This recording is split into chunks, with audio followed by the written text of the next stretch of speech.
Oh, leleh. Saya tengah teruja ni pasal tadi Pak Munir sebut pasal perkhidmatan pengurusan jenazah tetapi secara percuma. Ya. Macam mana tu Pak Munir? Kira macam mana tu?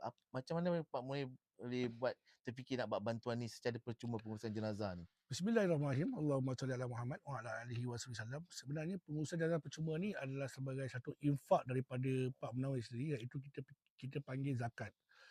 Kenapa? Setiap orang berniaga, setiap orang yang buat apa pun, kita ada bayar zakat.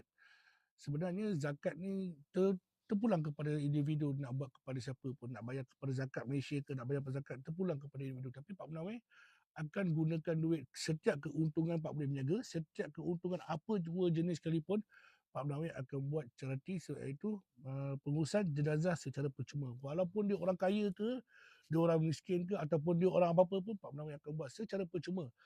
Tetapi alhamdulillah, sepanjang Pak Munawir duduk dalam pengurusan jenazah, walaupun secara percuma, banyak juga orang yang nak bayar juga.